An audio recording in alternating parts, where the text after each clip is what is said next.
Welcome to my channel. প্রিয় শিক্ষার্থীরা, কেমন আছো সবাই? আশা করি মহান সৃষ্টিকর্তার কৃপায় সবাই ভালো আছো। তোমাদের সাথে আমি আছি Amit Roy, BSc in civil engineering, DUET, Gazipur. গত ক্লাসে আমরা পদার্থের গঠন ও অবস্থান সম্পর্কে আলোচনা করেছি। আশা করি ক্লাসটি তোমরা মনোযোগ দিয়ে দেখেছো এবং বুঝেছো। আজকে আমরা আলোচনা করব প্রতীক, সংকেত, যোজনী। এই অধ্যায়টি খুবই গুরুত্বপূর্ণ। ডুয়েট এডমিশনে এই অধ্যায় থেকে এমসিকিউ এবং রিটার্ন প্রশ্ন থাকে, তাই আমরা অধ্যায়টি খুব সুন্দরভাবে আলোচনা করার চেষ্টা করব। কোথাও তোমরা না বুঝলে কমেন্ট বক্সে প্রশ্ন করবে। আসো আমরা বিষয়টি নিয়ে আলোচনা শুরু করি। পদার্থের বৈশিষ্ট্য অনুযায়ী দুই প্রকার। এই বিষয়টি আমরা গত ক্লাসে আলোচনা করেছি। বলো তো কি কি? এক,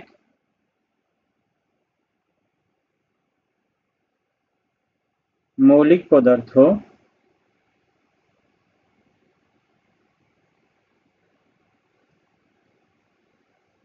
দুই,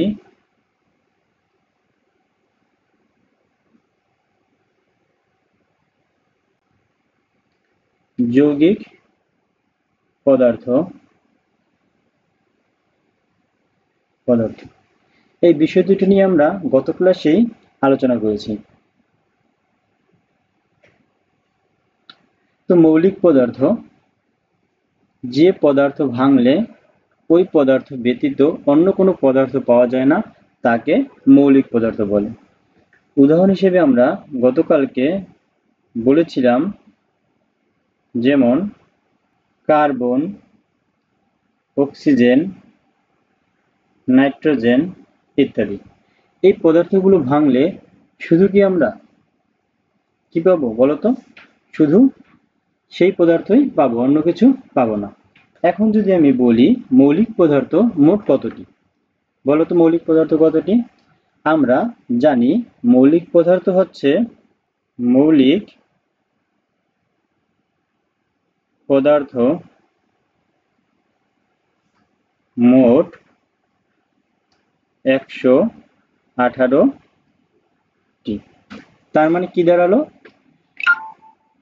আমাদের পর্যায় সারণীতে যে 118টি মৌল আছে, প্রত্যেকটা মৌলকে যদি আমরা ভাঙি, সেই মৌল থেকে আমরা সেই উপাদানই শুধু পাবো, অন্য কোনো উপাদান পাবো না। তার মানে প্রত্যেকটি এক একটা মৌলিক পদার্থ। এরপরে আসো পরমাণু। পরমাণুকে ইংরেজি ভাষায় অ্যাটম বলে।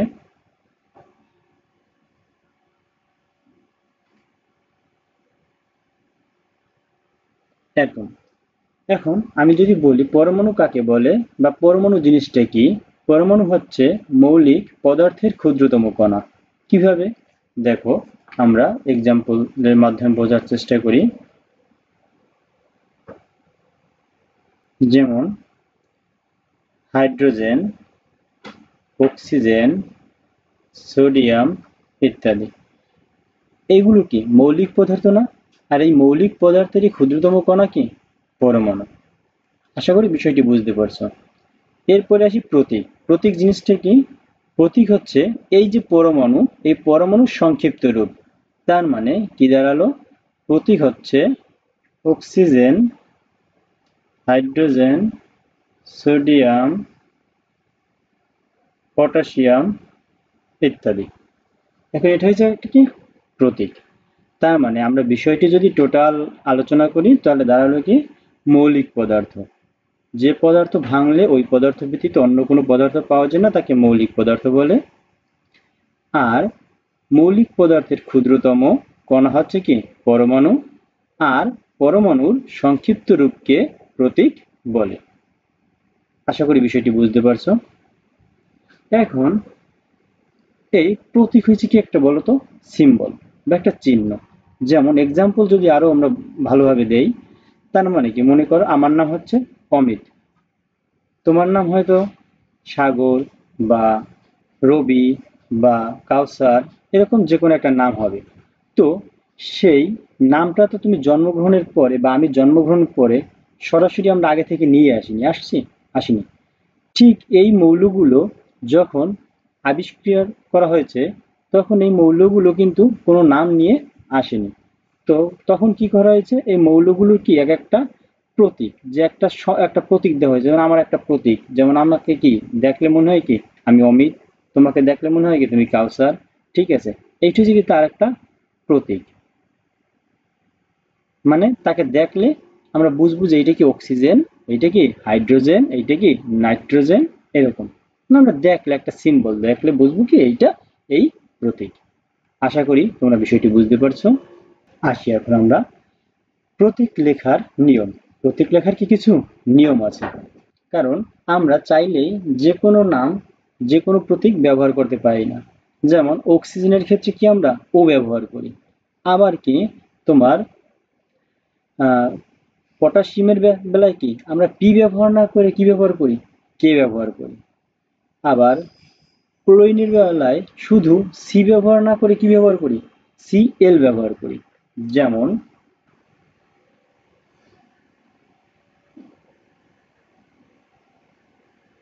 ব্রোন, ব্রোন এখানে আমরা কি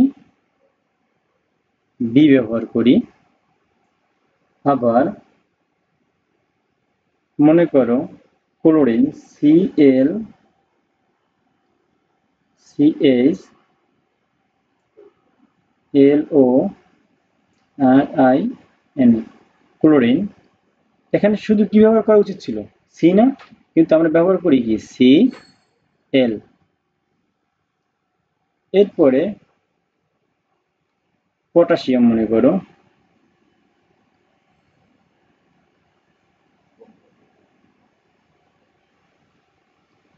পটাশিয়াম, এখানে ব্যবহার করা কি উচিত ছিল, পি, কিন্তু আমরা পি ব্যবহার না করে কি ব্যবহার করি, কে।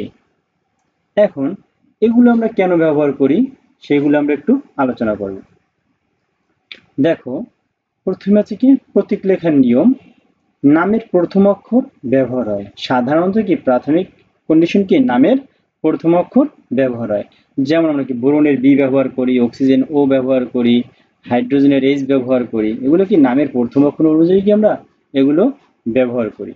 এরপরে নামের প্রথম অক্ষরের পরে যে অক্ষরে বেশি চাপ পড়ে, মানে আমি উচ্চারণ করলে যে অক্ষরে আমার কি বেশি চাপ পড়ে সেই অক্ষর সাথে ব্যবহার করি। যেমন ক্লোরিন, দেখো ক্লোরিন, ক্লোরিন, ক্লোরিন উচ্চারণ হচ্ছে কি সি এর পর সি এর পরে কি এল এর উপর একটু চাপটা বেশি প্রয়োগ হয়েছে, তার জন্য আমরা কি সি এর সাথে কি এলও ব্যবহার করি। এখন এটার আরো একটা কারণ আছে, সেটা হয়েছে দেখো ক্লোরিন হয়েছে তোমার 17 পারমাণবিক সংখ্যা, কিন্তু তার আগে কি কার্বন আছে 6, তার জন্য ক্লোরিনের Cl ব্যবহার হয়েছে। কারণ সি চিহ্নটা দিয়ে আগে কি কার্বন তোমার আবিষ্কার হয়ে গেছে, তার জন্য পরবর্তীতে যখন আবার ক্লোরিনের সি আসছে তখন কি একই সংকেত বা একই চিহ্ন তো বারবার ব্যবহার করা যাবে না, তার জন্য তার সাথে কি Cl দিয়ে ক্লোরিন বোঝানো হয়েছে। এরপরে আসি ল্যাটিন নাম অনুসারে প্রতীক। এখন দেখো আমাদের 118টি যে মৌল আছে তার ভিতর 11টি মৌল আছে যাদের ল্যাটিন নাম অনুসারে তাদের আমরা নামকরণ বা তাদের প্রতীক চিহ্নিত করছি। এখন এর ভিতর দেখো যেমন আছে কি মার্কারি, মার্কারি কি এইচ জি। দেখো এখানে মার্কারি এম হওয়ার কথা ছিল না, কিন্তু এম না হইয়া হয়েছে কি এইচ জি। এইচ জি হচ্ছে কি হাইড্রোগ্রাম, হাইড্রোগ্রাম। দেখো এইচ আর জি এর উপর একটু প্রভাবটা বেশি আছে, তার জন্য কি এখানে হাইড্রোগ্রাম। এরকম দেখো তোমার পটাশিয়াম ব্যবহার হয়েছে কি কেলিয়াম, কে। এগুলো হচ্ছে কি এই ডান সাইডের যেগুলো আছে সেগুলো হচ্ছে কি ল্যাটিন নাম, আর বাম সাইডে যেগুলো আছে কি সেগুলো হচ্ছে সাধারণ নাম। এরপরে আসো যৌগিক পদার্থ। এ বিষয় নিয়ে আমরা গত ক্লাসে আলোচনা করেছি। যে সকল পদার্থকে ভাঙলে বা বিশ্লেষণ করলে মৌলিক পদার্থ পাওয়া যায় তাকে যৌগিক পদার্থ বলে। যেমন গতকালকে আমরা এক্সাম্পল দিয়েছি, যেমন hydrogen, oxygen, carbon die oxide ইত্যাদি। এই মৌল এগুলো এই যৌগগুলো যদি আমি ভাঙি, যেমন হাইড্রোজেনকে যদি ভাঙি আমি কি দুইটা হাইড্রোজেন পাবো, আবার কার্বন ডাই অক্সাইডকে যদি ভাঙি একটা আমি কার্বন পাবো, একটা কি অক্সিজেন পাবো, মানে এগুলিকে আলাদা আলাদা একটা কি মৌল। এরপরে আসো অণু। অণুকে ইংরেজিতে মলিকুল বলে।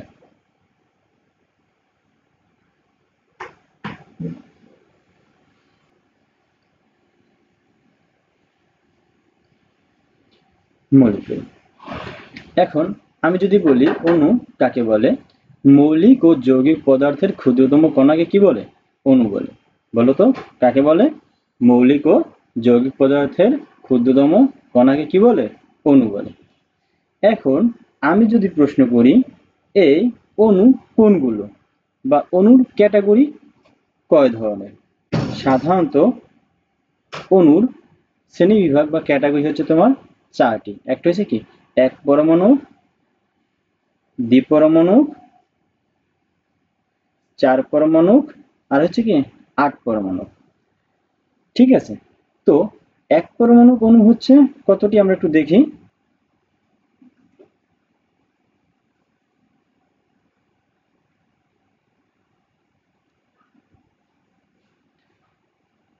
এক পরমাণু মূল হচ্ছে 109টি। কয়টি, 109টি। আর দ্বি পরমাণু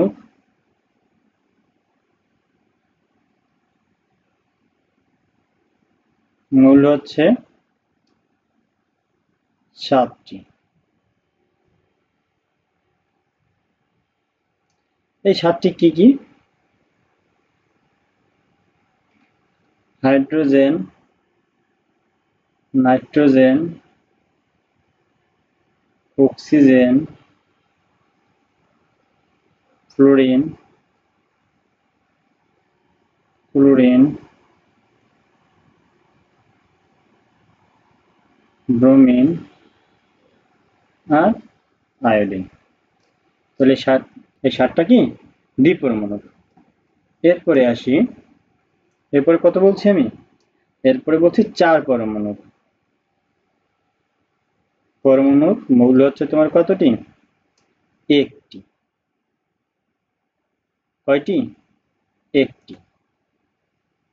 সেটি কি, সেটি হচ্ছে ফসফরাস P4।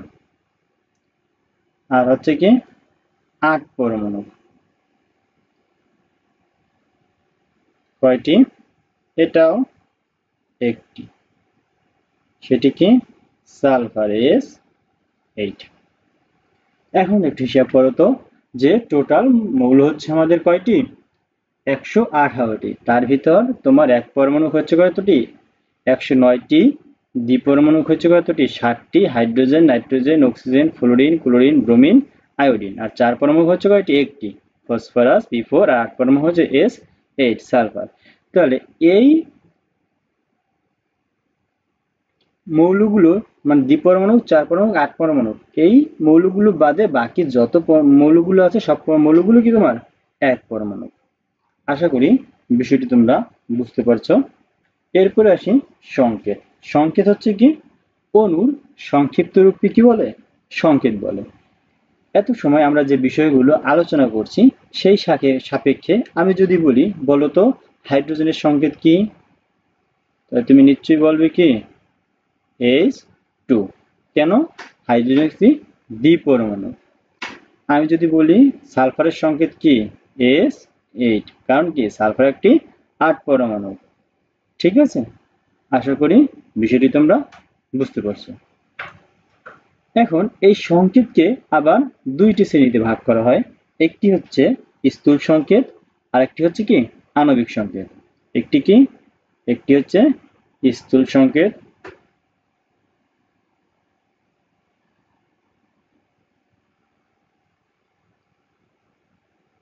আর একটি হচ্ছে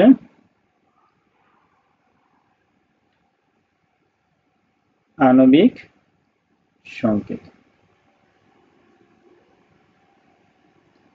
এখন আসি স্থূল সংকেত। স্থূল সংকেত বলতে আমরা ডেফিনিশন এরকম কিছু না, আয়তে স্থূল সংকেত কি জিনিসটা আমাদের বুঝলেই হবে।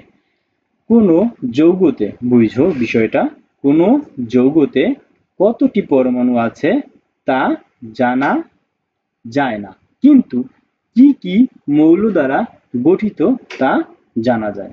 বিষয়টি কি হলো, কোনো যৌগতে কতটি পরমাণু আছে তা আমরা জানতে পারবো না, কিন্তু কি কি মৌল দ্বারা সেটি গঠিত তা জানতে পারবো। দেখি আমরা সেরকম এক্সাম্পল। এখানে যদি আমি বলি সিএইচ, এখানে বলছি আমি CH2O। এখন দেখো এখানে সিএইচ, এই যে যৌগটি, এটা কি কার্বন আর হাইড্রোজেন দিয়ে কি গঠিত। তারপরে এখানে CH2O, তো এখানে জিনিসটি কি কার্বন, হাইড্রোজেন আর অক্সিজেন দ্বারা গঠিত, কিন্তু মূলত এই যৌগটির ভিতর কতটি কার্বন আছে, কতটি হাইড্রোজেন আছে, এই বিষয়টি কি আমরা স্থূল সংকেতে কখনোই জানতে পারি না। এটা কোথায় জানতে পারি? এটা জানতে পারি আমরা আণবিক সংকেতে। তো আসো আমরা আণবিক সংকেতটা দেখি। আণবিক সংকেত, কোন যৌগের একটি অণুতে থাকা প্রত্যেকটি মৌলের, বুঝো প্রত্যেকটি মৌলের প্রকৃত সংখ্যা প্রকাশ করলে তাকে আণবিক সংকেত বলে। এখন আসি এক্সাম্পলে। দেখো একটু আগে আমরা কি দেখেছি, দেখছি CH, ঠিক আছে। তো এইটা হচ্ছে কি C6H6, C6H6। এরপরে আমরা দেখছি কি CH2O, এটা আণবিক সংকেত হবে কি C6H12O6, মানে কি গ্লুকোজ। আশা করি বিষয়টি তোমরা বুঝতে পারছো। তো এখানে আমরা দেখো আগে আমরা আণবিক সংকেতে, মানে স্থূল সংকেতে দেখেছি কি CH2O, এটা দিয়ে আমরা তখন বুঝতে পারছি কি যে আদতে এই যৌগটার ভিতর কার্বন আছে, হাইড্রোজেন আছে আর অক্সিজেন আছে। কিন্তু আণবিক সংকেতে আমরা জিনিসটা বুঝলাম কি এখানে কার্বন আছে কয়টা, 6টা, হাইড্রোজেন আছে কয়টা, 12টা, এবং অক্সিজেন আছে কয়টা, 6টা। আশা করি যে বিষয়গুলো নিয়ে আলোচনা করা হয়েছে তোমরা প্রত্যেকটা বিষয় বুঝতে পেরেছো। এখন আমরা যে বিষয়গুলো নিয়ে আলোচনা করলাম সেই বিষয় সম্পর্কিত কিছু প্রশ্ন আলোচনা করি। আসি আমরা প্রশ্ন, সলিউশন এবং উত্তর পর্বে। এখানে দেখো একটা প্রশ্ন বা এক্সাম্পল আছে, গ্লুকোজের স্থূল সংকেত CH2O হলে এর আণবিক সংকেত নির্ণয় করো। আমরা একটু আগে দেখে আসছি আণবিক সংকেত হবে কি আদতে C6H12O6, কিন্তু এটা কিভাবে হবে সেইটা আমরা একটু দেখার চেষ্টা করি। দেখো এর জন্য আমাদের প্রথমে আমরা দুইটা সূত্রের মতো আর কি একটা কন্ডিশন দেখবো। কন্ডিশন দুইটা হচ্ছে কি কি, এক তোমার আণবিক সংকেত,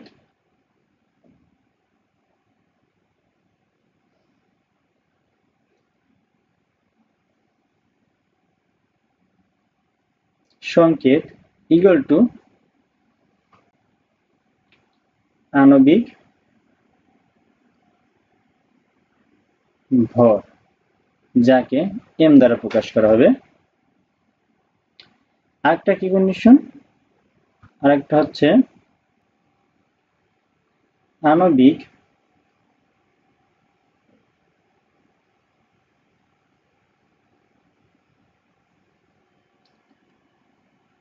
সংকেত equal to n equal to n into স্থূল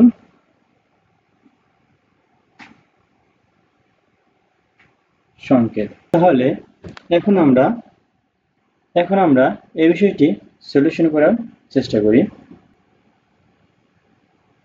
আমরা বলতো কি লিখতে পারি এখানে, এখান থেকে আমরা কি লিখলে আমাদের এটা করতে সুবিধা হবে। প্রশ্নে বলা আছে আণবিক ভর 180, তার মানে আমরা এটা লিখতে পারি আণবিক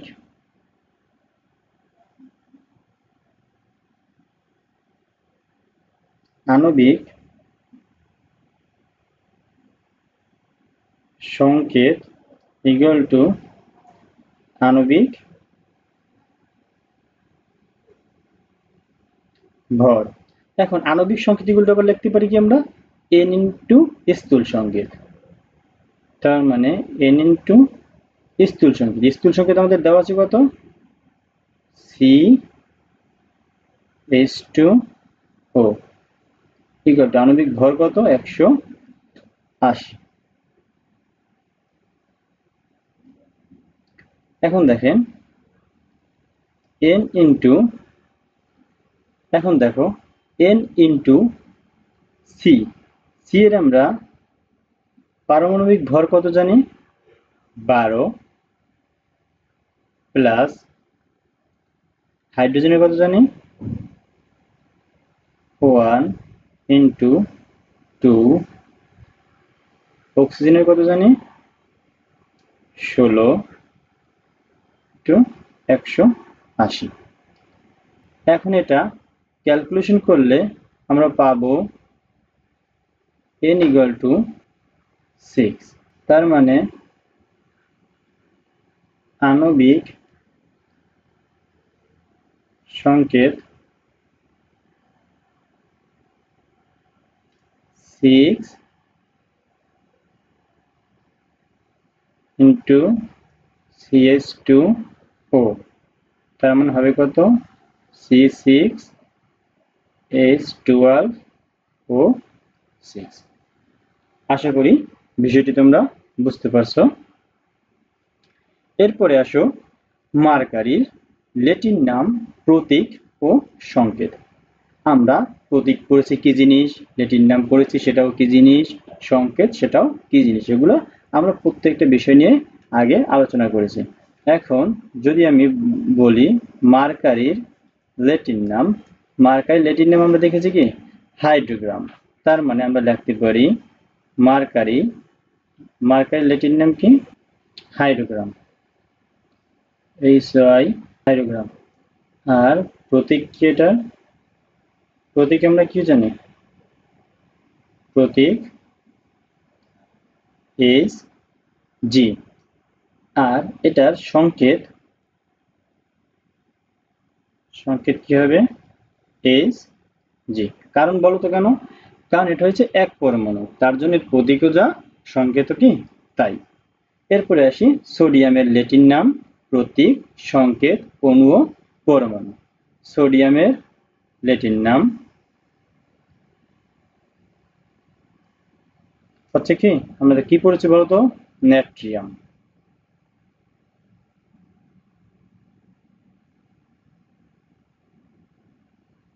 নেট্রিয়াম। এখন আমি যদি বলি প্রতীক কি বলতো, প্রতীক হচ্ছে N, কারণ এর প্রথম অক্ষর কি N।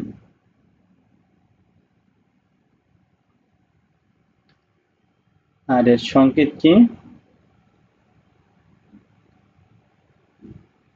সংকেত হচ্ছে N2, কারণ কি এটা একটা কি দ্বিপরমাণু। আর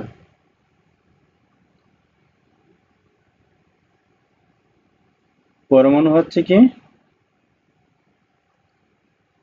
N A, আর অণু হচ্ছে কি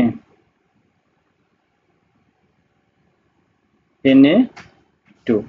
কারণ আমরা জানি কি পরমাণুর সংক্ষিপ্ত রূপ কি প্রতীক, আর অণুর সংক্ষিপ্ত রূপ কি সংকেত। আশা করি এ পর্যন্ত তোমরা বুঝতে পেরেছো। এরপরে আমরা দেখব chlorine Cl, Cl2, 2Cl, Cl minus, Cl minus, Cl বলতে কি বুঝি। দেখো এখানে আছে Cl, Cl বলতে আমরা সাধারণত কি বুঝি বলতো, ক্লোরিনের একটি পরমাণু। আর Cl2 এটা কি একটা দ্বিপরমাণু তাই না, কিন্তু এটা কতটি পরমাণু দ্বারা গঠিত, দুইটি। যেমন একটা Cl আর একটা Cl, দুইটি Cl দ্বারা কি গঠিত তাই না, তার জন্য হচ্ছে কি Cl2 বলা আছে কি। দেখো Cl হচ্ছে ক্লোরিনের একটি পরমাণু, আর Cl2 হচ্ছে ক্লোরিনের একটি অণু, কিন্তু যা দুইটি পরমাণু দ্বারা কি গঠিত। এরপরে আসো 2Cl, ক্লোরিনের কি দুইটি অসংযুক্ত পরমাণু। আর Cl মাইনাস এটা হচ্ছে ক্লোরিনের একটি আয়ন। এখন এই আয়ন আবার দুই ধরনের, একটা হচ্ছে ধনাত্মক আয়ন, একটা হচ্ছে কি ঋণাত্মক আয়ন। এ বিষয়ে আমরা পরবর্তী ক্লাসে আলোচনা করব। আর chlorine Cl minus third bracket এটা হচ্ছে ক্লোরিনের একটা কি ঘনমাত্রা, আর ক্লোরিনের থার্ড ব্র্যাকেট এটা হচ্ছে জায়মান ক্লোরিন। বিষয়গুলো খুবই খুবই গুরুত্বপূর্ণ। এই বিষয়গুলো তোমরা সুন্দর করে বুঝে বুঝে প্র্যাকটিস করার চেষ্টা করবে। আশা করি এখান থেকে তোমরা পরীক্ষায় ভালো একটা মার্কের উত্তর দিতে পারবে। সবাই জন্য শুভকামনা, ভালো থাকবে, সুস্থ থাকবে। থ্যাংক ইউ ভিডিওটি মন দিয়ে দেখার জন্য।